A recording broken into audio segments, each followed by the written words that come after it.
don't need all of you cowards to dominate. This world is wrong to be.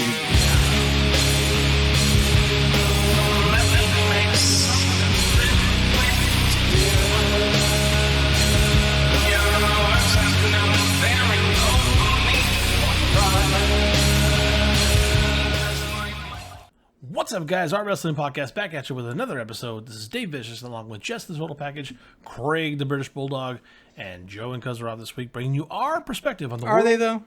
They're having fun. They're having fun. Of professional wrestling. No inside sources, no ties to the industry, just stories from the diehards, sharing opinions with you. Can someone feed me this wonderful topic? Dave, it's June. It is June. It's summer. It's beautiful outside. And June was also the month that they held the WWE produced ECW One Night Stand 2005. 4.5 years after ECW went out of business and was bought, and the rights were bought by Vince, they hired Paul Heyman, and some ECW stars actually made it on the main roster during that time, during the Invasion angle and after that. And then, but out of nowhere, they made a DVD of the rise. I think it's called the Rise and Fall of ECW. The Rise and Fall of ECW. And I guess that DVD outperformed every other DVD that year.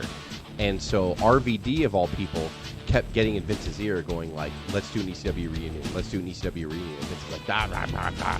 And then finally, like, Vince is like, he saw the sales of the DVD and he's like, let's talk about this. And so, of course, Paul Heyman's like, yeah, like, I already work here. I'm going to fucking, let's do it. Like, we're going to get it done. Let's get this done. So this was it wouldn't happen until a year later when they would bring it back on Sci-Fi, that terrible version of ECW that we all know was awful. But back here in 2005, this was a legit reunion show. I don't want to talk too much because we have a lot of matches to cover and stuff. But this is probably one of my favorite pay-per-views of all time. I'm going to bring you back in, but for audio fans, give us a listen on Apple, Spotify, SoundCloud, iHeartRadio, Stitcher, and Google Podcast, or watch our videos on YouTube at Our Wrestling Channel. On social media, can you do us a solid and give us a follow on Instagram or Twitter at O.W.P 2019, or on Facebook at Our Wrestling Podcast. Craig, I know we're not going to talk about it today too much, but you can say without ECW, there's no Stone Cold. I mean, right? No, it was a saving grace and a place for people that would be superstars to breathe a little bit and to take a breather and to find themselves and find their gimmicks and find their voice. Helping them find themselves. Yeah. Foley, Stone Cold. I mean, the amount of people that went through that factory. Shane Douglas, oh my God. Shane, there's a story that says even when Rob Van Dam was pitching it, he showed a list of names that are currently contracted talent in WWE that used to be in ECW, and Vince was completely floored. He's like, I had no idea. So that just shows what Vince, A, didn't care about his competition, never watched, hey, give me a tape, never really watched his competition, didn't really know what was going on. And he was so amazed at the people that all passed through ECW. So for him, it was purely a financial decision between the DVD. We've done in our archives that we did do a legacy of ECW, and, you know, I don't know if we even talked enough about, like there's the ECW originals. There's also the guys that passed through, but there was a lot of guys that got caught, like Terry Funk. There was really nothing left for him on either WCW or WWF. Yeah, they'd bring him in and he's part of the Funk family. And, you know, we all knew who Terry Funk was. Come on down. But but Paul Heyman's like, no, I'll put you in my main events and shit. Like, I'll put you, because he's crazy. And so he would just do a bunch of crazy shit, like in his old age. And like Funk, Shane Douglas never fit in WCW or WWE. This is where he really made it. And both those names actually performed in a ECW reunion show 2 days before this at the old ECW Arena Hardcore Heaven and did not participate in this. Which is amazing. If you look at all the talent here, there still was talent that wasn't on the show. Funk and Douglas, two of them that stick out the most. The TNA talent didn't get to go. They were in the highlights, though. They were in the highlight reel for sure. Raven and Raven, that's right. And they didn't even show any video packages. I think they showed a little bit of video packages of Raven, but Raven was a huge part of them. He just So that's how big ECW was. They had a 3-hour pay-per-view, and those three names, Terry Funk, Shane Douglas, and Raven, who were absolutely all three major parts of ECW when it was a thing, like, were not on the show. But we had all these other... It's amazing. Like, it's amazing. Then you had the subgenre of people that we knew when they went to the Cruiserweight division in WCW. That was kind of not so much Benoit, but Benoit, Guerrero, Dean Malenko, Rey Mysterio, Psychosis, like all those guys, Super Crazy, all those guys. Like Super Crazy was really more of an ECW mainstay, but like those guys we ended up seeing spilling out. They were the wrestling part. People, ECW was just a bunch of shit and chairs and tables. I was dude, no, not true at all. Yeah. Let's jump right in. June 12th of 2005 at the Hammerstein Ballroom, infamous in New York City. Apparently, according to JBL, Madison Square Garden is like 2 blocks away. The attendance was 2,500 people because that's all it can hold. Our commentators are Joey Styles and Mick Foley, along with interviewer Joel Gartner and ring announcers Stefan DeAngelis and Bob Artis. Just want to get that out there, give them a shout out. We don't really hear from them anymore, but Joey Styles is amazing. Mick Foley was left a little to be desired at some points, but he had some fun in there. Jess, did you want to talk about the current champions in WWE? Because I know WCW is obviously No, WCW was dead. It was 4.5 years dead at this point. Yep. One promotion here, basically.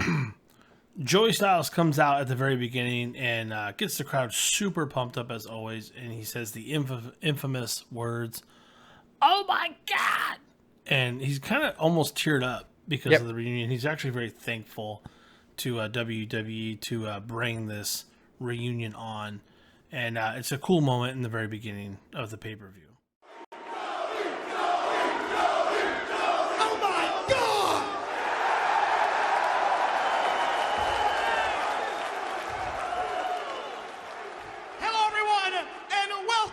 To ECW One Night Stand!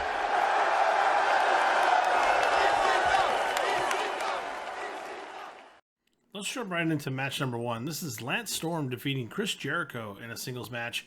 And I have to apologize in advance. Everything that I see for these matches are always, so many minutes and 0 seconds. Like somebody just got a little lazy here with the time. So I apologize. Just if you have better time frames, let me know.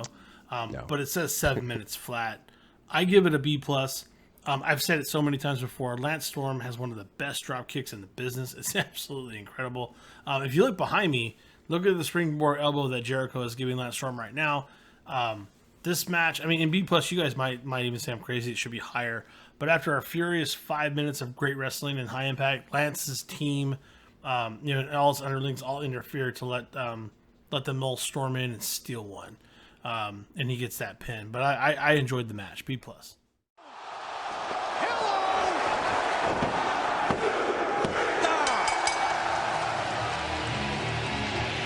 And I gotta tell you, that's a crappy way to win your last match. Oh man, Joey, I went up to Lance Storm before the match. It's an honor to be here for what could be your last match. I don't know if I feel that same way. That's not the way you win. I give it a B+. Also, a lot of history in this match too. It was supposed to be Lance Storm and Chris Candido. Chris Candido died a month or so prior to this. This is also I don't know if it was. So Jericho came in at the last minute? I didn't know that. I don't know when it was actually decided what the card was final, but I think it was been determined that it was going to be Lance and Candido. And I think that they kept saying this was Lance Storm's final match, whether it was his final. I'm not sure. I don't think so, right? But they kept teasing that, and then he was wrestling like he could wrestle for years to come. Jericho, uppercard guy, comes out in a Lionheart jacket and looks at the lights for Lance Storm in this one too. So pretty special kind of opener in only 7 minutes. A lot of action placed in it. It was really Would good. You also say he even put on some Candido moves to kind of pay tribute? From my understanding. Oh, I don't know. Oh, yeah. I don't know. Yeah. Jess, what do you got? I give it an A-. I thought that because Jericho was so goddamn unselfish here. By the way, Jericho main evented SummerSlam against John Cena just a couple months after this pay-per-view. And but he looked at the lights for Lance Storm, who was not doing anything in American wrestling at this. He was training. He was running his school. But sure. That really shows you that Vince had no say. That Paul Heyman and was listening to the talent, and Chris was like, "No, he's pinning me." Joey talks about the impending invaders from SmackDown and Raw. They're going to come in shortly. They've bought the tickets up in the balcony seats, and ECW passed on ECW wrestlers kind of gets choked up. You see Candido. By the way, you see this lasted an hour, by the way, because it was a lot of people that passed on. A lot of people have died. Yeah, it's not good. But go back and watch it. It's got some good stuff to Candido, and I think the crowd pretty much is chanting Candido all the way to the start of match number 2, which is super crazy. Defeating Little Guido, but not really defeating, with Tajiri. He basically defeats Little Guido and Tajiri in a 3-way dance in 6 minutes. Yeah, ECW rules for a 3-way dance is it's an elimination. So it's not a triple threat. It's a 3-way dance, meaning it was Tajiri versus Little Guido versus Super Crazy. But if someone takes a pinfall, they're just eliminated, and then the last 2 guys fight until whoever wins. Which they could have done a better job of explaining that, but that's okay. I mean, no, Joey Styles was super clear. Joey Styles was super clear in the beginning about it. He was like, this is not like a WWF. Yeah. He was like, this is not like, I almost copied him verbatim. That's how I was. That's why I had that information, because he said, this is not like he almost like jabbed at WWF. He's like, this is not like a WWE triple threat. This is a 3-way dance, ECW style. So I was like, oh. Yeah. Yeah. And then they all came out with their corners. The whole of FBI came out. Yes. Dude, FBI, the pop they got, I just smiled. Yeah, they love them. So good. Yeah. Yeah, and Tracy Smothers, FBI. Tracy Smothers is ridiculous. Rest in peace. My God. Southern boy trusted Tracy Smothers. So good. I give the match a B, and I'll tell you why. I felt like Guido, in my opinion, is almost an afterthought here, and it could have been better in one of 2 ways. Either you take Guido out of this match entirely, or you actually make him a little bit more of a realistic guy. Like he can actually hurt you, because Guido is talented, right? Little Guido is good. I know he's small, but he's good. It's a kick right to the mouth, and now Mikey Whipwreck has got Little Guido hooked. Whippersnapper from the second rope. And just like that, Little Guido has been eliminated. Little Guido has been eliminated. The match continues. Oh my God! I gave it a B plus. Okay. A fucking Super Crazy got a goddamn balcony dive in on there, which was I forgot all about that, and I was like, oh my God. And I thought the sequence getting Little Guido out of there was good. I mean, you got to see Mikey Whipwreck, you got to see a lot of people come in there and get their pops and their spots, and that's all it was about. Somebody had to get eliminated. And then, of course, I wanted Super Crazy and Tajiri to be the last 2 in there, and they didn't let me down. It was fast, it was snug, it was quick. Nobody fucked up at all. Even though at one point the crowd chanted "You fucked up" like to Super Crazy, and I was like, I don't think he did. Like he didn't reset real quick. It wasn't that bad. It wasn't. Like he kicked him in the stomach or something, and then they both like kneeled down and like sort of looked at each other, like, and then they went. Going all the way up top this time. And he nails it. He nailed the moonsault. 2. He got him. Ladies and gentlemen, your winner of the match, the Insane Luchador, Super Crazy. Super Crazy gets the nuke in the international 3-way dance. ECW gets nostalgic and looks at some past matches and moments. It's pretty incredible. The highlights, to Jess's point, we talked about this earlier, are amazing. You can watch the highlights all day.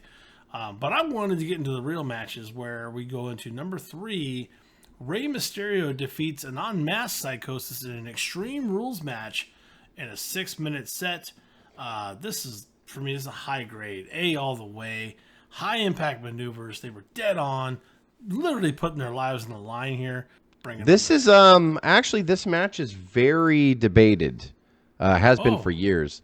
I recognize this match as they turned on Rey big time for some odd reason. I don't know why. Yes, for some odd reason, the ECW crowd is very, very sensitive if you overplay your WWE gimmick coming in here. And there was, because obviously half this roster was currently signed with WWE. That's just the way the crowd was. When Rey Mysterio came out to 619, the fact that he did not come out to his old ECW thing, if you listen, nobody fucking cheered when Mysterio came out. And I was very aware of that in 2005 when I saw this live. I was like, they don't like him right now. They booed the 619 because they can't fucking stand his WWF moveset. For some reason, I don't know what it is. From this moment on, I kind of felt the wrestling audience in general pulled back from him. When he comes out now, Rey Mysterio should get a 7-minute standing ovation every time he comes out, because to me he's a legend. I don't think there's any debate that, but he's not. The crowd is fucking. We've seen him live, even at WrestleMania, again, and the crowd was quiet. They're overmarked, bro. They're overmarked. I don't know about that. Something that Mysterio has done over the past decade or so. Like they want to control. I don't know what. I don't know what it is. I don't know what it is. I don't have an answer. I'm just saying, for some reason, the wrestling crowd has been not kind to him over the past decade, and I don't know why. They were relentless. This was their night. They were first time in 3 years. Psychosis didn't have his mask on. They were very. They literally said, "Put your mask on." There's only 2,500 of them, and this is their revenge to shit on everything that happened to them, and they want everything perfect. And if you're going to try and Mick Foley had the perfect line, and it just showed me how smart Mick was here because he felt it. Mick said he nailed it. There are fans here that have their likes and dislikes, and that's why I did not bring Mr. Sacco tonight. And I was like, he's right. 619, and he's got 3 minutes on nights and weekends. West Coast pump, cover, he got him. Ladies and gentlemen, your winner of the match,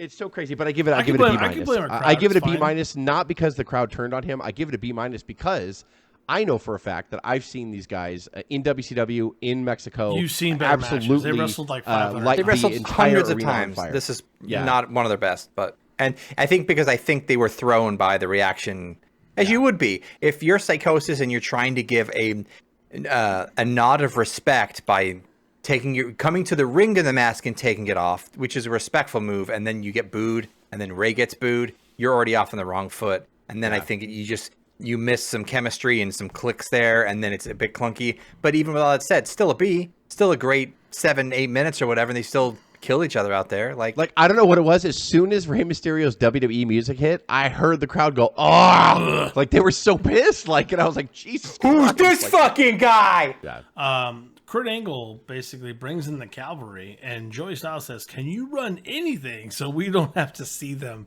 Because there's a lot to unpack, and I'll be very very brief. But you guys would do more justice. This segment from the beginning of the SmackDown guys in JBL and Kurt Angle,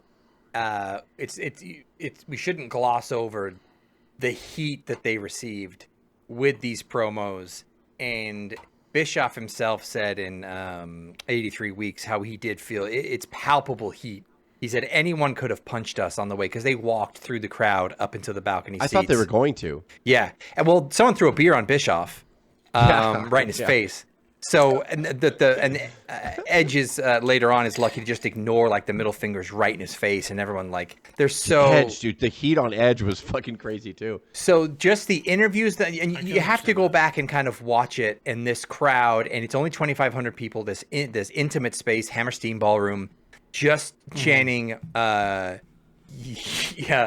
horrible things to JBL, but the promos that JBL and Kurt Angle cut are fantastic and just make the heat even worse. And then that just segues into RVD coming out, an incredible promo, bum leg, speaking from his heart, and then that attack by Rhino when he's stomping on the leg, that injured leg that he has.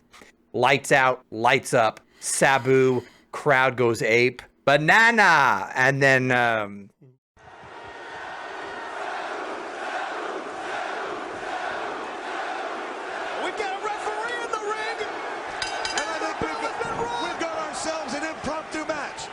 between Rhino and the most suicidal, homicidal, genocidal wrestler of them all, Sabu. Banana. And then if you like Sabu, you just love this. It's just brutality, and then it ends up really just being Rob Van Dam and kind of Sabu over on Rhino in the best shape of his life. Away. Yeah. But it was fantastic. It really was a lot of fun beginning to end, and then this goes into I think the Raw guys coming out too. But there's a lot in this 10-15 minute stretch, which might be kind of introduces the second half of the show, and it just this hostility in this crowd. Yeah, in my mind, I graded all of this as 1 because I felt it flowed into itself. Oh, I didn't do that. I graded the match 1. Because just RVD connected and all that stuff, so I gave it a B. Because if you're grading all that together, I agree with you. I was, but the whole time I was like, this is what Paul Heyman's good at. You know, when the lights came up and Sabu was in the ring, I was like, nothing will be designed to show any weakness on Sabu's part.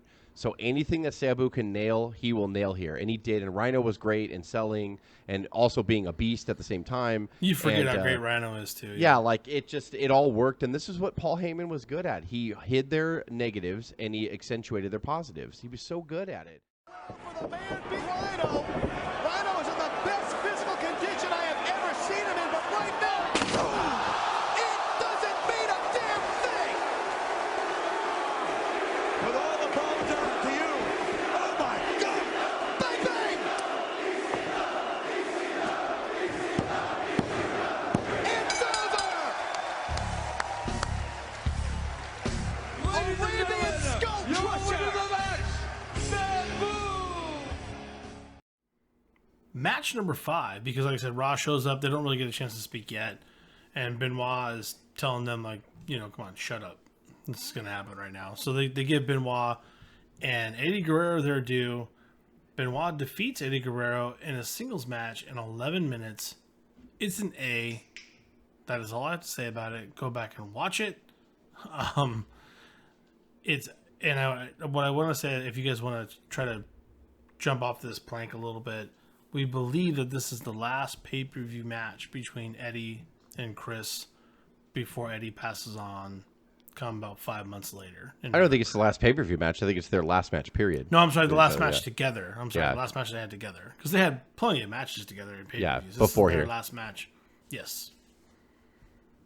I gave this, God, I was struggling with like an A- or a B+. And only because of the fact that like it got buried by a lot of but this was the portion of the show, we've talked about it throughout this review, that Paul Heyman booked this. Every bit of this was like a little bit of what ECW offered during its time, during its run.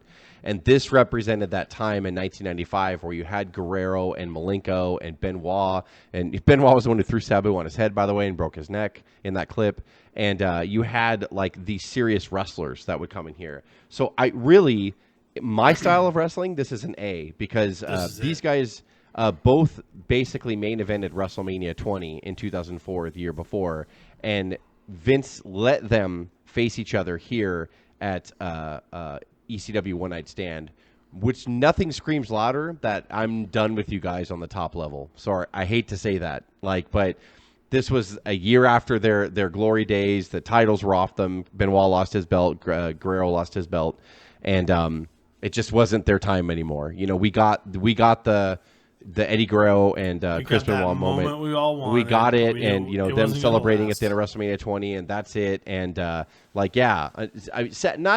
to say, but not sad to say. Sad to say because I loved both these guys. During the mid '90s when they were just kind of discovered in American wrestling, especially Guerrero and Benoit. They were like my two favorites, like for the most part of the new group that was coming in.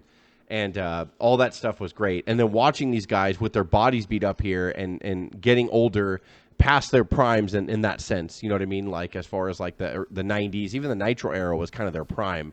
And then when we got them in WWE, they were a little bit slower. They were bulking up. I'm not saying they weren't great performers because Eddie is like on a planet all his own, especially with his charisma. But like watching these guys get in there and try to grind it out and do wear down holds, and we were talking before we hit record, Guerrero's nose got busted open a little bit, probably either got scratched or he took a rough forearm from. But both these guys were like laying in their wear down holds and really like fucking each other up a little bit, like in tight quarters. And I love that style of wrestling. Just superplexes off the top rope. Just everything was stiff and amazing and on point. And if you want to watch each other in like a 2-minute span, Jess. If you want to watch two professional wrestlers just wrestle, that's all they did was just stiff wrestling. The only way they know how, like just really good shit. Like I should have given in Jess's preference is an A+. However, within the show, I get it. Like, you know, it was a tribute to this style and what these guys brought in 95, 96 before they went to WCW. So I'll stick with my B+. But I mean, it is everything you want in a pro wrestling match. You said it's wrestling an A, but you're giving the match a B+. You know, as much as I'm crazy about Eddie Guerrero these days, it's all the credit of surviving 3 German suplexes and the suicide headbutt. And now Near fall attempt, nicely done by Eddie Guerrero. And here we go. Chris Benoit's looking for the crossface. He is looking for that crippling crossface. He's got it. He's got it. Wrenching back on the head of Eddie Guerrero. He's got the right arm trapped. And for Guerrero to go. Will he tap? It's hooked in, and as you said, there does not appear to be an escape plan for Eddie Guerrero. He's a long way from those ropes. Your choice is to tap or have your neck broken. Eddie Guerrero either has to tap and swallow his pride or neck broken. He tapped. Eddie Guerrero tapped out. Ladies and gentlemen, your winner of the match, the Crippler, Chris Benoit. I go a different angle with it. I give it a B-. But it's purely personal because, and I think I talked about it before we hit record. Eddie Guerrero didn't look good to me, and walking in the ring, he looked upset. He looked tired. He looked upset. They both looked swollen. They pressed each other a million times, and then I immediately Googled when did Eddie Guerrero die, or I Googled Eddie Guerrero to see his death date. You knew it was this and then year. it was. I didn't, but then I saw then Google just said it was November 2005, so 4 months after this. And then I Googled Benoit, and that was 2007. So I wanted to see where they were in their heads. But despite all that, they still gave you an ECW type match, different than a kind of a cruiserweight, different than a WWE style. They a super snug, but there was something a little bit off to me. It did get better the longer than it went along, and I think it was 11 minutes. You said, Dave, but I was a bit immediately put off, and then I couldn't stop staring at Guerrero, and it's not fair to him because I love him so much. I think Jess talked about it before we started recording, Craig. He was too big. And then at the end, I think Guerrero didn't like the ending for some reason, and there was a very strange kind of I don't know. He got caught in the crossface. Right? Yes, but the ending was a bit weird to me. So it was kind of abrupt, like he just pulled him over and then he put him in the crossface when he was by the rope. Yeah. And I was like, oh, Eddie's probably going to flip out of it a couple times. He held it for a while. And then I was waiting for the big false finishes to happen. Maybe they called it early. I don't know. And that pissed Eddie off. I was waiting for the false finishes to happen and stuff, but it didn't happen. And then so it could. I think that's why I held back and I gave it a B+. That's a bad grade. Yeah. But I think that's why I held it back from an A, because I was waiting for the false finishes a little bit. Maybe Guerrero to get out of the cripple crossface a couple times and then try to get his move on and stuff. You'd argue that's more pure, man. Yeah, I wanted to hug Eddie Guerrero. I wanted to be like, it's gonna be all right. I hope you're all right. And he wasn't all right. I don't think he was all right at all at this point. Well, he wasn't all right, and when he passed, then Benoit certainly was not all right. That's what you're feeling at this moment when you watch this match, because you know what happens. Yeah, but 5 months and then a year and a half later. But they wanted to give it their all in those 11 minutes, despite probably being absolutely busted and in pain and too big for their own body and frames, and still giving it for Paul and ECW. So yep. Eric Bischoff decides he's going to take a massive turd on ECW and all of its fans. Gives a great promo. I am the general manager of the greatest show on the planet, and I would never give you a job, you piece of garbage. Eric Bischoff is great. Jess talks about him more than we do, and I think Jess recognizes his talent more than most people. But Bischoff just knows how to be the jerk 99% of the time, and that 1% when he finally gets his ass kicked and the payoff is there, he knows that's where the money's at. He just gets it. But I ultimately don't care what anybody says. I'll agree with you. It was luck. He's the only guy to ever beat Vince for 2.5 years. The only guy. The only guy. No one else has done it. Nobody else in American wrestling has beaten Vince since he decided to sink his claws in '84. Hard work meeting opportunity is the pure definition of luck, and Eric worked his ass off. But I don't even agree. I think there was a lot of strategic stuff that he did. He's a smart dude, yeah. But I think his ultimate downfall was he didn't own the company. That's really his ultimate downfall. But at the same time, maybe it would have ended the same way. But one else, no other human being has ever, or promotion has ever beaten Vince on American soil, except for Eric Bischoff for 83 weeks. And even longer than that, because he was competing with him before and after the 83-week point. So for like 3 years, Bischoff was a monster.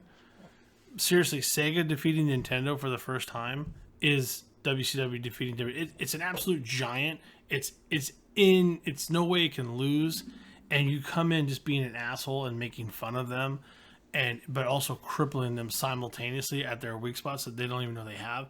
That's everything that Bischoff did. Sega made fun of the type of customers they had. They brought in more bloodier content. They brought in stuff that was more mature and brought in a different fan base. And then by then, when you bought Mortal Kombat on Sega because you got the blood. You got the blood, bro. Got the blood, and baby. then guess what? You bring in the bigger, more adultized fan into WCW, and you bring the little brother with you, and that's what they did. And it was calculated. It was sliced and diced. But on the outside, it was like, I'm going to make fun of you. I'm the little guy. Like, no, we're going to take you. I got money now. Like, watch this. It's pure calculating. It's hard fucking work. Luck. The definition of luck by Webster is not what the kind of luck that we're talking about. Like, and ironically, he used most of the guys that you saw on this pay-per-view to do it. All day. Yeah. All day long. All these cruiserweights. Yeah. Look, 2 of them are right behind you right Jericho, now. Benoit, Guerrero, like all were a part of it. Yeah. Lance Storm was there, right? Lance Storm for a little while later, yeah. A little while later. So, match number 6. This is the one. It's funny. I didn't grade it as high as some, but it's my favorite match. I'm not sure if I can even explain it. Mike Awesome defeats Masato Tanaka in 10 minutes. And by the way, Mike really is awesome. It's an A- for me. I can't really explain why this classic ECW match is better than the Sabu match. The one thing that comes to my mind, there's just no interference is my main reason. It's just these two guys beating the crap out of each other with steel chairs and finding phenomenal ways to bring huge bodies up and over the rope and destroying each other with steel or flesh. And the impact of these two impaling chairs and tables on each other. They left the ladders out, thank goodness. There was no TLC total here. It's probably, like I said, my favorite match of the night. You guys get into the specifics of the moves, but I was glued to this match. Regrettably, I look back and the chair shots were ridiculous, and nowadays that wouldn't even fly. And there's a lot of stuff that we knew. Even though I look back when a lot of people say that, they're like, it was a different time. I'm like, you mean you didn't know hitting someone in the face with a fucking steel chair back then would hurt? Or fucking damage them? How do you not think that even back then? But for some reason, that was part of the fucking wrestling culture back then. It was. I wrongfully gave this an A+. This fucking match, man, every time I watch it, is just fucking ridiculous. Like, it's the most non-selling anti-thing that I say I like about pro wrestling ever. No psychology. But it's for just some reason beating the shit out of No each other. psychology, but for some reason when Tanaka and Mike Awesome got together throughout their career with each other, it's fucking gold, and I don't know how. And by the way, the crowd was hating Mike Awesome when he came out. There were people cussing his very life because, if you don't know the story, he literally left and walked out on ECW while he was champion to sign a contract with WCW. When it's in the archives. Yeah, when WCW was in 2000 trying to get back up because WWE was beating him so bad at that point. So he walked out, and Joey Styles went off and fucking cursed him on there. And you see the people in the front row, every time Mike Awesome would roll out, they'd be like, "Fuck you," and pointing right to his face. People were still super bitter. Man. Over Mark. Super bitter at him. I mean, it was the work. If you love DCW, right? It's He's the bad guy. But unlike Mysterio and Psychosis, for some reason, these guys, about 2 minutes in, the crowd is like, "We need to fucking buckle up because these fucking guys are going to kill us and them." While they're out here, shut up and they just fucking they tore the fucking house down. At the end, everybody was standing, everybody was applauding. Everyone couldn't. Their mouths were wide open. Nobody could believe what they just saw. The ending sequence where he power bombs Tanaka over the top rope through a table and then decides to jump over the top rope onto the rubble and pin him outside was something to this day, no matter how many times I've seen it or I know it's coming, I still go, "Oh my God!" I just laugh so fucking hard. And they never got a good angle of the jump outside. No, so they missed it. This is their deal. Tables are their deal. The fan chanting this match rules. He was looking for the awesome bump over the top rope, through the floor. Tanaka saved himself, or did he? Oh! Friggin' God!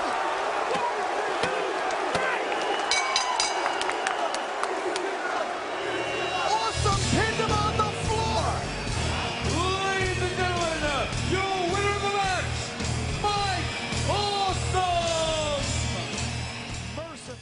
And I could go on forever. A+. Go ahead, Craig. This is fucking amazing. This match just to this day. Again, I don't condone the headshots but I mean, if I'm just gonna get in a time capsule, this fucking match is just beautiful. Yeah. It's all beautiful. And real quick on that dive, he had a huge deep gash on his knee or leg. Like he gets up and his walk back to the aisle, he pulls down his knee pad and he's bleeding, and he mentioned something, and apparently like it was cut really deep from the table, but he did that. So yeah, I just give it a straight up A. Everything Jess said. And both guys past their prime, just saying fuck it.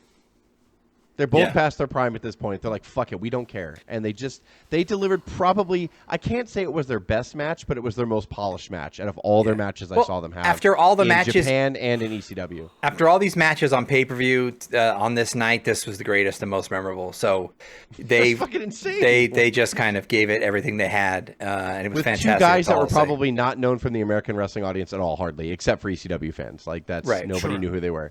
Yeah. Yeah. Fantastic. It's just beautiful. Paul Heyman decides to come out and really get the crowd riled up. I don't know how much you want to talk about this, but this is where I thought some of our partners would love to come out and talk about just things that Paul Heyman said that were kind of fun and maybe spark some real controversy later. One thing I remember specifically was, hey, JBL, you know the only reason why you've been a champ for over a year on SmackDown is because Triple H didn't want to work Tuesdays. Beautiful. And JBL sells it like a punk. Oh my god! He does. Instead of just eating it and getting mad, like he tried to rub it off and like, From all of us, just to you, since you want to shoot, cowboy. The only reason you are WWE champion for a year is because Triple H didn't want a Tuesday.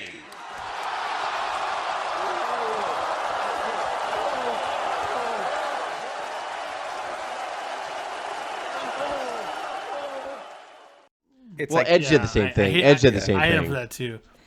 Edge too. He's like, I got 2 words for you, Matt freaking Hardy, and they go, that's 3 though, and spits the beer out. Yeah, he spits his beer out, and he did, and he's right though. I mean, it's like, don't let yourself be diffused. And I think Paul Heyman got emotional, like when he was saying it. He was like, I got 2 words for you, Matt freaking Hardy, and then right away Edge is like, that's 3 though. That's 3 words. Yeah. I'm like,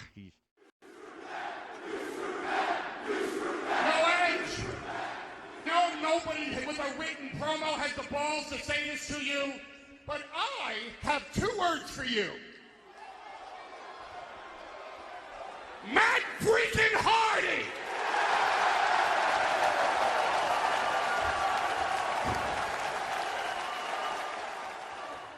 Kind of missed on that one. I would have liked to see both guys sell it and get angry, like fake angry and sell it instead of like blowing it off like they did or joking it off. Yeah. Like it didn't affect them. But I guess, I don't know. It was fine. fine. It was fine. What? ECW was a little bit more about realism and grit anyway, so I think selling it like heels would have been very WWE-like, and I think that Heyman probably... I'm sure he told them what he was going to say, but he's just like, you guys just react the way you think you would react. Like, so they did. They reacted the way that they would react. In the realm of the card, it didn't matter. I mean, yeah, so I'll put a lot of audio clips in here of the JBL one especially or whatever, so that way people can get kind of hear that, full effect, yeah. The final match. But it was basically just Paul Heyman coming out saying thank you. Like, and he did a great job. Because of you guys, because the DVD did so well, that's the reason why we're here right now. We're being given a chance by the WWE to come out here and perform for you one more time. So it was awesome. Yep. Match number 7, final match of the night. The Dudley Boys defeated the Sandman and Tommy Dreamer in an 11-minute tag team match. I couldn't... Actually, it was almost like 40 minutes and 11 minutes, really. Or 30 minutes and 11 minutes. Because they threw everybody in there. Just Incredible ran in on here. And like I'll be straight up. I don't even have a grade for it. It's a big cluster at the very beginning and at the end. Every wrestler without a match gets a payday here. Jess, I'm going to let you kind of... I gave it... I don't know. I gave it like a B-. I almost gave it a C+. It's just... The Tanaka and Mike Awesome match is my cup of tea if you're not going to give me traditional wrestling, because I just love it. But this match was just a little bit of. This was really ECW. This was what they did. It was just violence, cheese graters. This is the part that I'm not a fan. I do have to say though, if I had to grade it on the entrance alone, Sandman's entrance, which you don't get to hear enter Sandman fantastic on the network, unfortunately. But when I watched this on pay-per-view, and if you bought the DVD after it came out, came down to enter Sandman. This was just fucking. You know, I've always maintained this. It's Undertaker's entrance and Sandman. And I know people are going to be like, what? And I'm like, no, it's fucking... It's true. Sandman's... And he's such a garbage pro wrestler. But, like, his entrance and his aura is fucking amazing. It just... It's...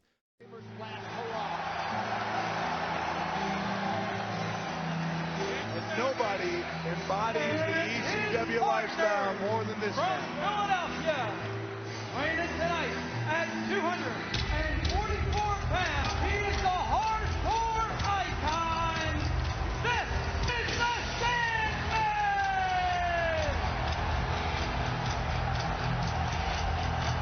Here he is!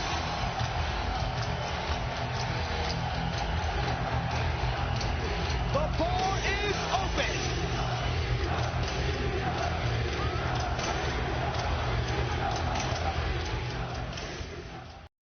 Everyone in that building was chanting Enter Sandman, even though you had this shitty, like, corny music piped over it. Sure. Was just fucking amazing. Even Joey Styles was like, look at this crowd. Like, he was just at all the massive reactions all night, and the crowd was fucking on their feet all night and loud. It sucks on the network. It's like they don't even have the Enter Sandman chants. It's some Muzak version. It's like when you go to you accidentally buy a CD of like In the Sounds of Metallica, and you actually get a CD that it's like cover bands.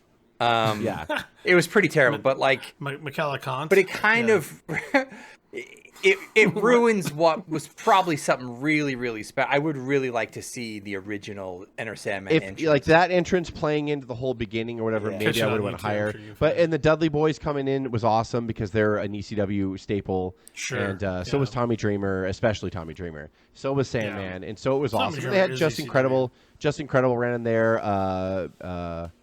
McGillicuddy ran in there. Not Dawn Marie, but who was the other one, Craig? Francine. Thank you. Francine came in there. They did their cat fight, which was a tribute to when they had a feud back then and all that. Chris Cash or someone? There was a bunch of people. It was all just run-ins. Yeah, Chris Cash came in there. Kid Cash, excuse me. Kid Cash, sorry, yeah. Kid Cash came in there. So, yeah, there was a lot of stuff. They were just, again, this was like the fireworks at the end of a fireworks show, like the grand finale. Yeah, Blue WO, was Blue WO this match or another match when they interfered? No, BWO came out at the beginning of this match. Yeah, BWO came out at the beginning of this match. So they crammed everything in here. So it was, again, for an ECW fan, super nostalgic. For me, giving it a grade B-. But because it was hard hitting and there was some shit that they were doing in there, and I was like, good God, man. After everything I've seen tonight, some of the matches, some of the moves still made me go, oh! Dudley's were awesome. They win. And then at the end, Steve Austin comes out, who, you know, again, I love Hogan as far as like legacy is concerned and all that stuff. But really, when you look at it, like, what other crowd would ECW will shit on anybody? If they feel you're not authentic to the ECW brand, they will shit on you. If they feel Steve Austin is probably the most like WWE character ever, like in the sense because like he was anti-establishment, but he was marketed that. But the fact that he made the stop through, like we talked about earlier, Mick Foley, the Steiner brothers, Steve Austin, all came in between before they bridged to the other promotions. Sure. They stopped in ECW, and Steve Austin was able to kind of like do shoot promos because Heyman was like, just say what you want. Are you mad? Yeah. Just, okay, then be mad. Go out there and say what you're mad about. Well, what do I talk about? I don't know. Say what you're mad. Just talk about what you want to talk about. Talk about Hogan. I don't care. Like, and so he did. And so the place went nuts when he came out there. And to see him, this total WWE branded guy, like get that pop from ECW crowd, to this day, I even go like, oh, fuck. Austin was something special. Like, he really was. And, like, and this was past his, expiration date as well, unfortunately, and everything. So he came out there, and he got all the ECW locker room to empty wearing out an XFL jersey, by the way. Yeah, he was, the Outlaws, and then pointed up to the balcony and told SmackDown and Raw to get your asses down here. You guys have been talking big shit all night. If you want to come down here, let's fight in this ring right now. And then, and he's like, if you don't come back in there, we'll come up there. I'm going to count backwards from 10. He started counting backwards from 10. They all came down. Everybody brawled on the ring. This was also the controversial moment where JBL punched the Blue Meanie in the face for real because something that Blue Meanie did piss JBL off in here. So, and that's a story for another time, but this is legendary for that reason. It's also in our archives. Wrestling the ECW kind of runs everybody off, and then ECW standing proud, and Austin drinks beer with the Sandman and the ECW locker room, and they go off the air, and it was an amazing show. Them all, just kidding. No. Yeah, it stuns them all. And fun fact, apparently, I was doing some research today, and there was a moment in the script which was never put on pay-per-view, where backstage it cuts to McMahon and Heyman, and McMahon says simply, "Maybe ECW's not dead after all, Paul." And that actually, that actually never made it. They never filmed it. And never did it. Vince is like, no. But that was, and I don't know why it wasn't or whatever, but I know. I'll just simply give it an A. Well, Paul. Just quintessential ECW. Go ahead. Straight up, Craig, does anybody on here not give it the whole pay-per-view an A at this point? I give it a total A. No. This whole God, it was fucking beautiful. I'm all, no, a total F. It was a complete schmoz, but that's everything, like, it involved the entire roster. It was so like sharing credit, but that final actually match itself was so bloody and violent, and it was so ECW. The heart of ECW was Tommy Dreamer, and he got his moment, got to hug his wife as he's just bleeding like a stuck pig, and cheese graters, and then the violence against women, which would never fly now, but it was true ECW. So, and by the way, Vince McMahon is in gorilla position in this entire pay-per-view. Paul Heyman's next to him, but McMahon is in gorilla position. So they're doing this together. So kudos to McMahon for like just letting Paul be Paul and booking it in the strangest way possible and letting it be ECW because the certainly one after this one a year later was not. I don't think Heyman was involved in that. This was pure bliss. It was awesome. Heyman was involved in 06, but he became, once they started the series on Sci-Fi, he became less involved because he got pissed off. Yeah. The 06 One Night Stand was a good, solid show, by the way, but it was not on the level of this at all. Yeah. Not even close to this. Yeah. This was just awesome. Just overall. Go watch if you go watch it. Even if you haven't watched it in years or you think you know, just go watch it. Like I said earlier, to this day, this is one of my favorite pay-per-views ever. One of the best pay-per-views I've ever seen. There you go. For audio fans, give us a listen on Apple, Spotify, SoundCloud, iHeartRadio, Stitcher, and Google Podcast, or watch our videos on YouTube at Our Wrestling Channel. And you do us a solid on social media and give us a follow on Instagram or Twitter at O.W.P 2019 or on Facebook at Our Wrestling Podcast. For Craig and Jess, this is Dave with the O.W.P signing off. Have a good one. Yes, to your own slave. No death of freedom, a final choice. Doesn't this don't need like a coward to do this work is wrong to be.